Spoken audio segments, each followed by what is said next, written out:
ചരിത്രത്തിലെ ഏറ്റവും വലിയ യുദ്ധം അതിന്റെ തുടക്കം എവിടെ നിന്നാണെന്ന് നമ്മൾ എപ്പോഴെങ്കിലും ചിന്തിച്ചിട്ടുണ്ടോ?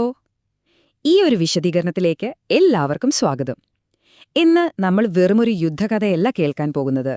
വികാരങ്ങളും ചില വാഗ്ദാനങ്ങളും പിന്നെ ഭയപ്പെടുത്തുന്ന ചില ശാപങ്ങളും എങ്ങനെയാണ് ഒരു വലിയ രാജവംശത്തെ തന്നെ ഇല്ലാതാക്കിയതെന്നാണ് നമ്മൾ ഇന്ന് നോക്കാൻ പോകുന്നത്. അപ്പോ രഹസ്യങ്ങൾ നിറഞ്ഞ ആ ഭൂതകാലത്തിലേക്ക് നമുക്കൊന്ന് പോയി നോക്കാം. ചരിത്രത്തിലെ ഏറ്റവും വലിയ യുദ്ധത്തിനു മുമ്പ് ഒരു മുഴുവൻ കുടുംബത്തെയും നശിപ്പിച്ചൊരു ശാപമുണ്ടായിരുന്നു.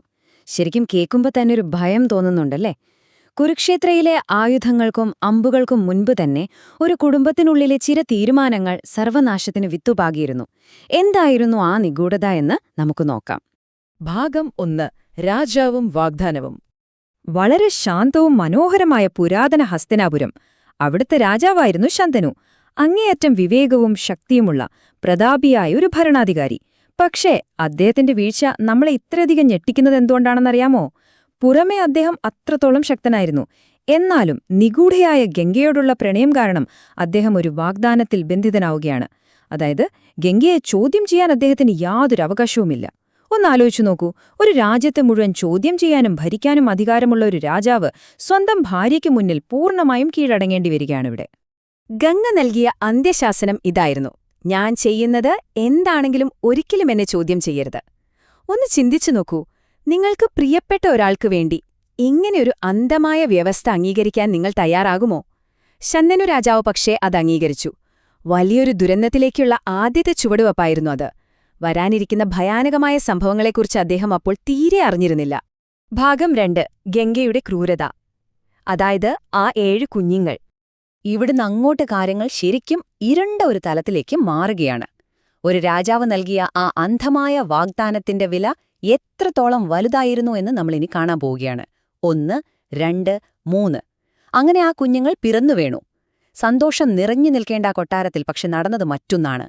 സ്വന്തം അമ്മ തന്നെ അവരെ നദിയിലേക്ക് വലിച്ചെറിയുകയായിരുന്നു. യാതൊരു വിശദീകരണവുമില്ലാതെ വളരെ നിർദ്ധയമായി താൻ പ്രസവിച്ച ഓരോ കുഞ്ഞിനെയും ഗംഗാനദിയിൽ മുക്കിക്കൊന്നു. കൊട്ടാരം മുഴുവൻ നിശബ്ദമായിരുന്നു. ആ രാജാവും. 7.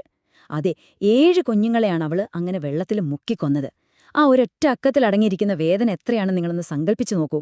ഈ ക്രൂരത മുഴുവൻ സ്വന്തം കൺമുന്നിൽ നടക്കുമ്പോഴും വാഗ്ദാനത്തിൽ പെട്ടുപോയ ആ പിതാവിന്, ആ മഹാനായ രാജാവിന് ഒരക്ഷരം പോലും മിണ്ടാനാകാതെ എല്ലാം നിസ്സഹായനായി നോക്കി നിൽക്കാൻ മാത്രമേ കഴിഞ്ഞുള്ളൂ.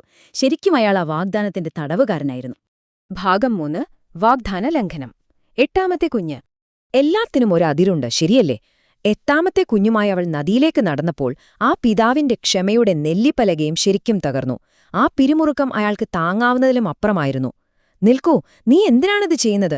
ഒരു രാജാവിന്റെ വാഗ്ദാനത്തെക്കാൾ ഉപരി ഒരച്ഛന്റെ ഗതികേടാണ് ആ വാക്കുകളിൽ നമുക്ക് കാണാൻ കഴിയുന്നത്. തന്റെ 8ാമത്തെ കുഞ്ഞിനെങ്കിലും ആ ക്രൂരതയിൽ നിന്ന് രക്ഷിക്കാൻ ആ പിതാവ് അലറിക്കരഞ്ഞു. സ്വന്തം രക്തത്തെ രക്ഷിക്കാനുള്ള ആ വെപ്രാളത്തിൽ ആ വലിയ വാഗ്ദാനം അവിടെ വെച്ച് തകർന്നു വീഴുകയായിരുന്നു. ആ നിമിഷത്തിൽ അവിടെ ഒരു രാജാവ് മരിക്കുകയും ഒരു പിതാവ് ഉണരുകയും ചെയ്തു. ശന്തനുവിന്റെ ചോദ്യം കേട്ടതും ഗംഗ വളരെ സങ്കടത്തോടെ ഒന്ന് പുഞ്ചിരിച്ചു. എന്നൊക്കെ അവൾ ശാന്തമായി പറഞ്ഞു, നിങ്ങൾ നിങ്ങളുടെ വാക്ക് ലംഘിച്ചിരിക്കുന്നു. അതൊരു ചെറിയ വാചകമായിരുന്നു. എന്നാൽ അവരുടെ ബന്ധം എന്നേക്കുമായി തകർന്നതിന്റെ കൃത്യമായ നിമിഷമായിരുന്നു അത്. അതോടെ ആ പ്രണയകഥ അവിടെ അവസാനിച്ചു. പക്ഷേ യഥാർത്ഥ രഹസ്യം വെളിപ്പെടാൻ പോകുന്നതേ ഉണ്ടായിരുന്നുള്ളൂ. ഭാഗം 4. ദിവ്യമായ സത്യം. അതായത് ആ യഥാർത്ഥ വെളിപ്പെടുത്തൽ. ഓക്കെ, നമുക്കിതിലേക്കൊന്ന് ആഴത്തിലിറങ്ങിച്ചെല്ലാം. സത്യത്തിൽ ഇതൊരു ക്രൂരയായ അമ്പയുടെ കൊലപാതക കഥയായിരുന്നില്ല. ജനിച്ചയുടനെ നദിയിൽ മുങ്ങിമരിച്ച ആ 7 കുഞ്ഞുങ്ങളും വെറും സാധാരണ മനുഷ്യരുമായിരുന്നില്ല. അവർ മനുഷ്യജന്മം ലഭിക്കാൻ ശപിക്കപ്പെട്ട ദിവ്യന്മാരായിരുന്നു, അഷ്ടവസുക്കൾ. ഗംഗ അവരെ കൊല്ലുകയായിരുന്നില്ല, മറിച്ച് ഭൂമിയിലെ ആ ശാപത്തിൽ നിന്ന് ജനിച്ച് വീണ ഉടനെ തന്നെ അവരെ മോചിപ്പിക്കുകയായിരുന്നു.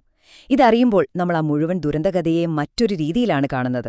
അവൾ ക്രൂരയായിരുന്നില്ല, മറിച്ച് അവർക്ക് ശാപമോക്ഷം നൽകുന്നൊരു കാവൽക്കാരിയായിരുന്നു. ഭാഗം 5. ഭീഷ്മരും രാജ്യവും. അതായത് ആ അവശേഷിച്ച കുഞ്ഞ്. അപ്പോൾ ആ 8ാമത്തെ കുഞ്ഞോ? വാഗ്ദാനം ലംഘിച്ചതുകൊണ്ട് ഗംഗയ്ക്ക് ആ കുഞ്ഞിന് ശാപമോക്ഷം നൽകാൻ കഴിഞ്ഞില്ല.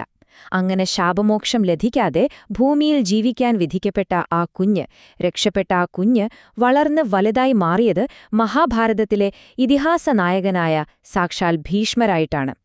ഭൂതകാലത്തിലെ ആ ശാപം എങ്ങനെയാണ് രാജ്യത്തിന്റെ ഭാവിയുമായി ബന്ധിക്കപ്പെട്ടിരിക്കുന്നത് എന്ന് നിങ്ങളൊന്ന് ചിന്തിച്ചു നോക്കൂ.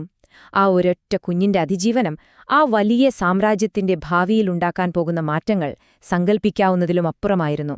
ആ കുഞ്ഞ് ജീവിച്ചില്ലായിരുന്നെങ്കിൽ ഒരുപക്ഷേ ആ വലിയ കുരുക്ഷേത്ര യുദ്ധം തന്നെ ഉണ്ടാകുമായിരുന്നില്ല. ഇപ്പോൾ വളരെ വലിയൊരു ചോദ്യം ഞാൻ നിങ്ങൾക്ക് മുന്നിൽ വെക്കുകയാണ്. 8ാമത്തെ കുഞ്ഞിനെ രക്ഷിച്ചത് ആ വലിയ രാജ്യത്തിന്റെ തന്നെ നാശത്തിന് കാരണമായെങ്കിൽ ശന്തനു രാജാവ് തന്റെ വാഗ്ദാനം ലംഘിച്ചത് ശരിയായിരുന്നോ? ഒരു വശത്ത് താൻ സ്നേഹിക്കുന്ന ഭാര്യയ്ക്ക് നൽകിയ വാക്ക്, മറുവശത്ത് തന്റെ സ്വന്തം കുഞ്ഞിനെ രക്ഷിക്കാനുള്ളൊരച്ഛന്റെ കടമ. ഇതിലേതാണ് ശരി? സത്യത്തിനും വാഗ്ദാനത്തിനും ഇടയിലുള്ള ആ വലിയ വില എത്രയാണെന്നത് നമ്മളെ ശരിക്കും ചിന്തിപ്പിക്കുന്ന ഒന്നാണ്, അല്ലേ? അങ്ങനെ ആ 8ാമത്തെ കുഞ്ഞു വലുതായി എടുത്ത ആ ഭയാനകമായ ശപഥം എന്തായിരുന്നു?